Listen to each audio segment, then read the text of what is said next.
Professor Anderson Moreira, boa noite, parabéns pela classificação, pela melhor campanha na Copa do Nordeste, chega à final contra o Ceará.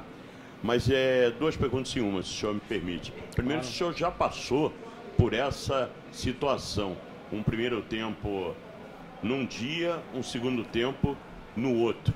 E o seu balanço do jogo no primeiro tempo ontem, em que o Sport perdeu várias oportunidades de gol, e no segundo tempo, hoje, um jogo muito tenso.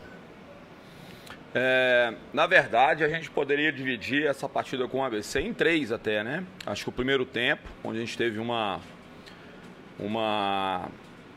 criou boas oportunidades, a gente conseguiu jogar, criar dificuldade para a equipe do ABC. O segundo tempo, começo do segundo tempo ontem, né? Com o gramado impraticável, mas que a equipe do ABC conseguiu se adaptar melhor a essa situação. A gente sofreu muito ali naquele pedaço. A gente não pode nem falar que era um jogo, né? É uma coisa parecida com um jogo de futebol, mas não era futebol, né? E hoje é a tensão de um período muito curto, né?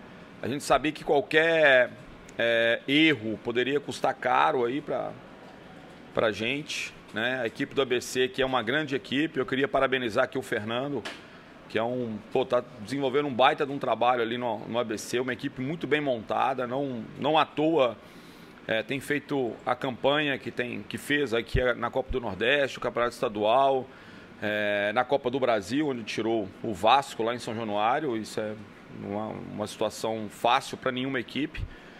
Então, assim, foi um confronto difícil e hoje era tensão, e o ABC veio com um propósito claro de tentar impor em cima da gente o jogo aéreo, o cruzamento, bolas na área, e a gente demorou talvez um pouquinho para poder se adaptar a essa situação, a colocar a bola no chão. E aí, quando a gente colocou a bola no chão e o nosso jogo flui, né, a gente já conseguiu fazer algumas jogadas e criar também boas oportunidades. A primeira pergunta nunca tinha acontecido comigo, a gente fica muito sem saber como fazer, né? É uma situação muito diferente, mas a gente tem que enaltecer aí a dedicação dos atletas. Acabou o jogo ontem, todo mundo para concentração, se preparando da melhor forma possível, né? Dormiram pouco também, não dormiram muito, porque pela adrenalina do jogo de ontem, né? Pela hora que chegaram na concentração. Então foi um trabalho de muita dedicação, de empenho deles, para que pudesse ter as melhores condições hoje. Boa noite, Anderson. Parabéns pela classificação até a final. Como você disse, né, nunca tinha passado por isso, a partida começar num dia e por conta de uma eventualidade da natureza ter que ser finalizada no dia seguinte. Como é que foi essa preparação para esse curtíssimo jogo que o Sport teve agora? E faço outra pergunta também. A programação da data da final está entre o dia 19 do próximo mês e 3 de maio. O que atrapalha a sua preparação, já que o time vem em ritmo não só de competição, mas de jogos decisivos para encarar uma final? Eu acho que, primeiro, essa preparação, por mais que a gente tenha experiência no futebol, como eu falei, assim, é a primeira vez que eu passo por isso. Então, assim, eu não fiz pré-eleição normal, né? O que a gente fez foi pontuar algumas situações que aconteceu, principalmente quando o campo estava seco, né, no primeiro tempo. Mostrar para eles um pouquinho daquilo que podia acontecer. Mas a equipe do ABC, com o Fernando, ele sempre varia muito, entendeu? Então, assim, hoje já foi totalmente diferente. Ele não jogou com uma linha de 5, ele jogou com uma linha de 4, jogou já projetando muito os extremos bem abertos. Então, assim, é sempre um desafio para a gente se reorganizar e poder enfrentar a equipe do ABC. Em relação à distância da final, é claro que a expectativa nossa, sempre quando disputa uma competição, é de fazer essa final, né, na sequência da competição. E agora começa, a gente tem jogos de Copa do Brasil, semifinal do Campeonato Estadual, início da Série B. Então, assim, a gente vai ter que se reequilibrar e focar bastante, porque são todas competições muito importantes para a gente. Então, e esse grupo foi um grupo preparado para isso, entendeu? Assim, a gente focou muito em dar uma sequência de jogos para essa equipe. Para o jogo de sábado agora, a gente não tem a mínima condição de ir com essa equipe, não tem a mínima condição, tá? Os atletas... não vai dar nem 48 horas do jogo ali, de sábado, né? Em qualquer outra situação a gente não jogaria, né? Mas para que a gente possa manter a organização do campeonato estadual e ser correto com as outras equipes, né? Que tem jogos decisivos também, assim, a gente vai montar uma equipe para poder ir, comparecer e fazer o que a gente tem que fazer, mesmo com esse período curtíssimo, né? Mas agora ir preparando jogo a jogo, né? Trocando chip, né? Campeonato estadual, Copa do Nordeste, a final, a Copa do Brasil, mudando para que a gente possa dar sequência aí na temporada. Anderson, boa noite. Você chegou a citar da preparação. Como é que foi a ansiedade para ser controlada nessa preparação, já sabendo que o Sport estava vencendo o confronto pelo gol marcado ontem e já sabendo quem seria o adversário numa possível final, caso o Sport chegasse como chegou, e aí, claro, falar também desse adversário, o Ceará, e se tem um fato do Sport estar mais motivado, porque foi o time que o Sport perdeu, se tem um fator de estar engasgado com essa equipe e isso ser um motivo a mais, de mais motivação para a final.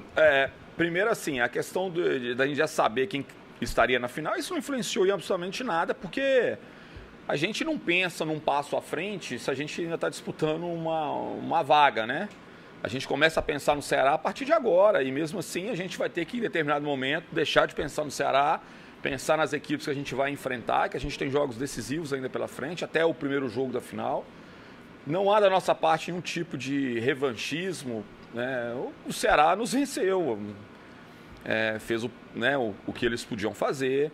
Lembrando que nesse dia a gente fez um bom jogo, né? Eu acho que a gente merecia um resultado diferente, jogando no PV ali com muita pressão, mas nosso time fez um bom jogo assim. E aí, final é totalmente diferente. É uma equipe qualificada, uma equipe que veio de uma sequência de Série A, né? Acho que são 5 anos disputando a Série A, a maior sequência do clube em Série A. Então isso trouxe muito recurso para o clube. Por mais que eles tenham caído, mas eles ainda conseguiram ter um nível de investimento muito grande. Mas é um jogo, um grande clássico aqui do Nordeste e a nossa expectativa é que possam ser 2 ótimos jogos aí para todo mundo. Anderson, boa noite. Já a falar dessa final, do segundo jogo, no caso, que vai ser aqui no Recife, o Love e o Renan falaram que preferem jogar na ilha. Acho que a grande maioria da torcida também prefere que o jogo seja na ilha. E aí eu te pergunto, você tem alguma preferência para que esse jogo seja aqui na ilha ou que seja na Arena de Pernambuco? Gente, assim, a casa do esporte é a ilha. A gente tem muita noção disso. Isso não impede que o esporte possa fazer alguns jogos na Arena Pernambuco. Eu não vejo assim nenhum tipo de problema em a gente fazer, entendeu? Se for o caso, é um estádio também que tem condições da gente poder desenvolver um bom trabalho, um bom jogo. A gente pode ter, num futuro próximo, às vezes, um trabalho aqui na ilha de uma reforma, uma construção de um estádio, né, que eu acho que o esporte merece, assim. A gente respeita muito a tradição, eu vejo aqui o estádio maravilhoso, como teve ontem, hoje, assim, fantástico. Mas é um estádio que precisa oferecer mais condições para o seu torcedor também. Ontem, na chuva, estava todo mundo na chuva, criança. Poxa, nós temos estádios cobertos hoje, arenas. Então, eu acho que é um próximo passo que o esporte tem que caminhar, né? Então, numa futura reforma do estádio, uma construção de uma arena, bem provavelmente a gente vai ter que... O esporte, né? Eu estou falando provavelmente, não sei, já não deve ser o Anderson mais, deve ser outro aqui, mas o esporte vai ter que fazer jogos na arena e a gente tem que abraçar isso também, tá? Mas deixar bem claro que o nosso estádio é a ilha, a gente ama jogar aqui, a gente deseja muito jogar aqui e provavelmente vamos jogar aqui, tá? Anderson, boa noite. Parabéns pela vitória. Obrigado. Eu sei que você não estava aqui no ano passado, mas eu imagino que muito provavelmente você deve ter estudado o que é que vinha acontecendo com o Sport no ano passado, e a forma como o Sport chegou na final da Copa do Nordeste em 2022 é completamente diferente do que chega agora em 2023. No ano passado teve muitos problemas, o Jorge vai saber muito bem disso. Vocês acumularam questões de troca de treinadores, vinha um time muito pressionado. Então eu queria saber primeiro de você a tua avaliação de como é que é, o quão importante que é chegar com um time nessa situação tão bem em alta para a final da Copa do Nordeste, e também da tua parte, assim, uma própria avaliação. Quando a gente conversou ali durante o podcast Embolada, você falou bastante sobre como o futebol machuca. E aí eu queria saber qual o teu sentimento agora, chegando nesse momento. Assim, o que a gente fala, às vezes as pessoas não entendem, né? Mas um treinador no Brasil, por tudo que ele recebe de crítica, né? A gente pontuando muito bem assim nas duas competições, Copa do Nordeste, Campeonato Estadual, pontuando, que eu falo assim, né? Na ponta das duas competições. E muitas vezes a gente é criticado demais ainda, e tem gente que não valoriza o que a gente tem feito, e tem gente que não enxerga, não acha que a gente está fazendo um bom trabalho e tudo. Então, assim, o treinador no Brasil, assim, pelo menos o meu sentimento, quando a gente consegue êxito, a sensação que a gente tem muito é de alívio, cara, assim, é tirar peso das costas, de poder entregar para o clube aquilo que ele merece. Mas é muito esse sentimento, assim. Isso eu falo especificamente do Anderson mesmo, né? Como eu tenho falado assim, eu não me vejo, talvez, muitos anos mais no futebol, entendeu? Porque não é questão só de machucar, machuca a sua família, te deixa longe de tudo, de todos. É uma vida muito solitária. A vida do treinador é uma vida muito solitária, por mais que tenha os seus auxiliares e tudo, mas a cabeça do treinador, ela não para. O jogo de ontem para hoje é como se fosse uma noite que não termina, né? Você fica com o jogo de ontem funcionando na sua cabeça, né? Quando você está querendo dormir, não é coisa que você quer não. Eu quero pensar no jogo. Não quero. Muito pelo contrário, eu queria dormir. Mas o jogo vem algumas luzes, o que você pode fazer, o que você tem que, né? Qual que é a preparação, o melhor posicionamento, o que você pode melhorar, o que você pode falar para os seus atletas. Então é uma coisa que não sai da cabeça, né? Infelizmente, sei lá. Então cobra um preço muito alto assim da gente, cara. Assim. Então eu estou muito feliz, né, de estar na final. Né? Claro que o coroamento de um bom trabalho vem com conquistas, e a gente tem muita consciência disso, mas a gente tem uma expectativa boa de fazer, né? O Ceará veio de 3 vitórias seguidas contra o seu maior rival, que é o Fortaleza. Isso mostra a força, porque o Fortaleza é muito forte, uma equipe muito forte. Então a gente tem que se preparar da melhor forma possível, né? Como eu falei, eu estou muito feliz, mas muito aliviado também, né? É um sentimento assim, ainda bem. Eu vou poder pelo menos andar alguns dias na cidade, né?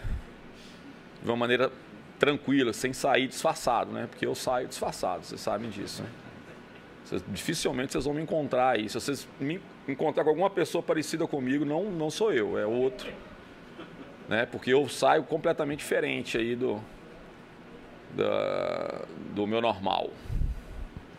Anderson, boa noite. Parabéns pela classificação. Obrigado. Eu sei que você não gosta de fazer análises individuais, né?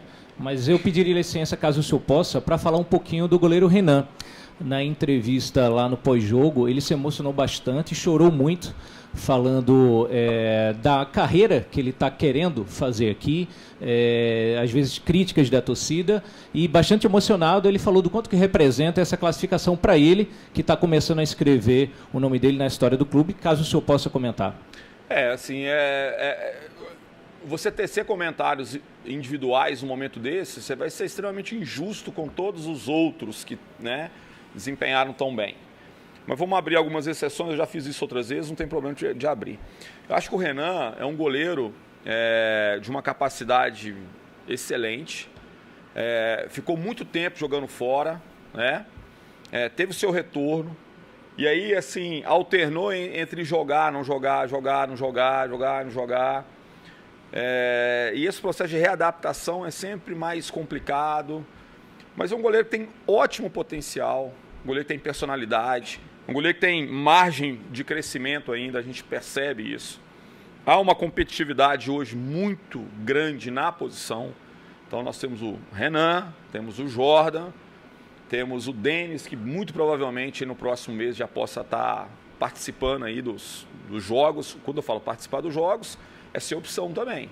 Então, e temos 2 meninos, que é o Denival e o Adriano, né, que são meninos que estão num processo de amadurecimento, que é normal, eles têm crescido muito assim nos treinamentos. Então, assim, a gente hoje acha que tá... E goleiro é uma posição que não dá para poder ficar... Primeiro, adaptar, né? Não tem como adaptar. É específica. E outra que a gente precisa ter bons goleiros, de sustentação mesmo. Goleiro que já está preparado. Se você precisar, está ali, está pronto. Então, eu acho que hoje a gente tem, sim, nessa posição, ótimos atletas. E como eu falei, eu acho que o Renan tem uma margem de crescimento. E acho que ele cresceu num momento muito decisivo, assim, com boas defesas importantes. E espero que ele continue essa evolução aí na reta final. Anderson, boa noite. Boa noite. Se tem um setor do time que não dá para cravar um titular, é no ataque no lado direito. Porque cada um teve uma sequência e evidentemente que o Edinho machucou também, né? O Facundo ganhou sequência também nesse momento. E quando o Facundo joga, eu sei que o Edinho vai entrar ali e vice-versa. E dá a sensação, isso aí é uma opinião muito pessoal minha, que o Facundo entra muito melhor no segundo tempo, entra mais ligado. E evidentemente que é uma situação diferente sair do banco e começar jogando.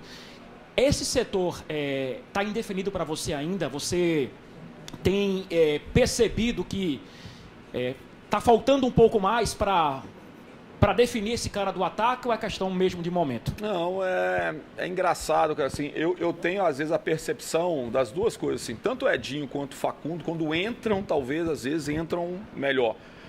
Mas é muito em função do desgaste que essa função tem e principalmente da forma que eu penso o jogo, né? Defensivamente. Então, assim, o cara que começa jogando nessa função, ele tem um desgaste enorme. Você vai ver, assim, várias vezes os dois, né, baixando para poder ajudar defensivamente. E quando eles entram com mais frescos, né? Eles entram com uma intensidade muito boa, com qualidade. O Edinho é um jogador muito técnico, né? De mais drible. O Facundo é um jogador de muita força, de velocidade, de bola no espaço. Os dois têm um bom poder de finalização. E assim, o lado esquerdo não acontece muito isso, porque o Juba, fisicamente, assim, ele nos surpreende de uma maneira absurda. Acho que o Juba tem uma participação em 20 jogos, eu acho, quase que seguidos. Mas é porque também é um jogador que tem uma capacidade nata dele ali, né? Uma coisa genética mesmo. Porque o comum ou o normal seria uma troca mais constante ali também pelo lado. Eu costumo falar que os extremos são jogadores que a gente troca mais, tanto durante a partida quanto entre as partidas, né? Então, é uma briga muito boa e a gente tem continuado assim, talvez incentivado que essa briga continue. Isso é uma prova que ninguém dá para relaxar, ou se um vacilar um pouquinho, o outro pode pegar, né, essa titularidade. Então, eu acho que são dois ótimos jogadores que nós temos pelo setor. Anderson, boa noite, parabéns pela classificação. Obrigado. Se me permite lhe fazer 2 perguntas. Você falou que no próximo jogo não teria condições de usar esses atletas. Te pergunto se se estende a todos os atletas que foram titular no jogo de hoje. Assim, só respondendo assim, são os jogadores que jogaram ontem e hoje, né? Então se estende a todos, né? Assim, o que acontece? A gente jogou ontem, a gente jogou hoje, aí não joga amanhã, joga sábado, por exemplo. Não tem condição. É impossível, né? A carga emocional, porque hoje não foi um jogo normal. Foi um jogo num ritmo muito maior do que o jogo que a gente está acostumado. O jogo de ontem, nós tivemos uma parte que, como eu falei assim, parece que era uma coisa parecida com o futebol, mas não era. Então, assim, a bola não saía do lugar, muita força, muito chute para tentar tirar. Então, a gente já tinha pensado muito bem nisso, né, para a gente poder não correr risco nenhum de levar um atleta que passou por esse estresse aí nesses 2 dias. E a outra pergunta, você falou que não tem nenhum tipo de revanchismo nessa partida, porque foi a equipe na final, né? Por conta foi o Ceará, a única equipe que venceu o Sport. Mas dá para usar isso a favor do Sport, porque acredito que os jogadores com certeza ficaram com aquele sentimento, né, do único time que derrotou a gente em 2023. Você acha que dá para usar isso em favor do time na questão da motivação dos jogadores? Assim, eu acho que não, cara. A gente hoje no futebol, a gente tem grandes adversários, mas a gente não leva para o lado pessoal, né, coisa de inimizades ou de a gente tem um inimigo agora que é os... Não, cara, eles fizeram o papel deles, que era tentar vencer o jogo contra nós. Não houve nenhum tipo de problema, de discussão, de briga, de nada. Foi um jogo jogado, né? Se fosse assim agora, nós estamos com várias equipes que marcaram o nosso time como X lá. Agora nós temos que... né, essa revanche contra o Sport, a gente tem muito respeito por todos, né? Eu não sou treinador de usar essas coisas, assim, entendeu? Assim, o adversário falou uma coisinha, pega aquilo ali e joga, põe num painel, põe na semana toda, é agora. Não, cara, a nossa preparação vai muito em cima de argumentos mesmo, assim. Treinar bem a equipe, preparar ela emocionalmente, tecnicamente, para esses confrontos. A nossa equipe é uma equipe que joga futebol, é competitiva, mas joga futebol. Nós somos, acho que 20 jogos, né? 20? Acho que é 20 ou 21, não sei. 21. Você contou ontem um, hoje outro? Não. Acho que ontem 21. 21. Foram 2 jogos, mas são... Conta um. E para você ver, nós tivemos uma expulsão, cara. Uma expulsão. Porque a gente procura jogar na bola, cara. Procura jogar futebol, sem ter imposição física, mas jogar futebol. Então, assim, a gente quer fazer um grande jogo contra o Ceará. A gente respeita muito a equipe deles, como nós respeitamos muito a equipe do ABC. A gente quer fazer um grande jogo, assim, e que todo mundo possa participar. É claro que a gente quer ganhar, mas que todo mundo possa acompanhar um grande jogo, acima de tudo. Anderson, boa noite, parabéns pela classificação. Historicamente, o futebol pernambucano sempre rivalizou muito com o futebol baiano, mas de uns tempos para cá, as equipes cearenses cresceram muito. O último título do Sport na Copa do Nordeste foi justamente contra o Ceará, em 2014. Ano passado teve a final contra o Fortaleza. Então, como é que você analisa esse novo cenário do futebol cearense e para o Sport chegar nessa final decidindo em casa, né? A importância de fazer esse segundo jogo aqui na Ilha do Retiro. A questão de jogar em casa, é claro que eu particularmente acho muito interessante fazer o segundo jogo em casa, entendeu? Não que isso seja determinante, mas é um fator interessante, assim. Agora, a gente precisa, acima de tudo, fazer um primeiro jogo muito bom, porque se a gente vem com uma pressão muito maior de resultado, é claro que vai ser muito mais complicado, muito mais difícil. Em relação assim, à questão do Ceará, eu acho que as equipes cearenses elas se prepararam assim, bem para um momento. Assim, né? Todas duas equipes, em termos financeiros, assim, gestão de clube. Eu trabalhei nos 2 clubes, né? Tanto o Ceará quanto Fortaleza, e são clubes assim, que mantiveram uma organização, uma saúde financeira, né? Acho que talvez houve alguns exageros, talvez no último ano, que acho que eles saíram de um padrão que eles costumam fazer, mas são 2 equipes que se prepararam muito assim, para esse momento, né? Se eu não estou enganado, acho que a maior sequência do Ceará na Série A, né? De pontos corridos foram 5 anos, eu acho. Acho que nunca na história do Ceará ele permaneceu tanto numa Série A. E isso, a permanência numa Série A, muda o patamar de um clube. Muda completamente assim. E o Fortaleza também está, eu acho que no período parecido, né? Então são 2 equipes que hoje, né, conseguem fazer investimentos maiores, mas a expectativa é que a gente possa fazer um grande jogo, né, uma grande final, possa ser uma grande festa, as 2 equipes procuram jogar futebol da melhor forma possível e que venha essa rivalidade, né? Assim, nós somos rivais, mas nada de inimigos, né? Nós somos ali para poder representar cada um, a sua equipe da melhor forma possível. Tá bom, gente? Um abraço.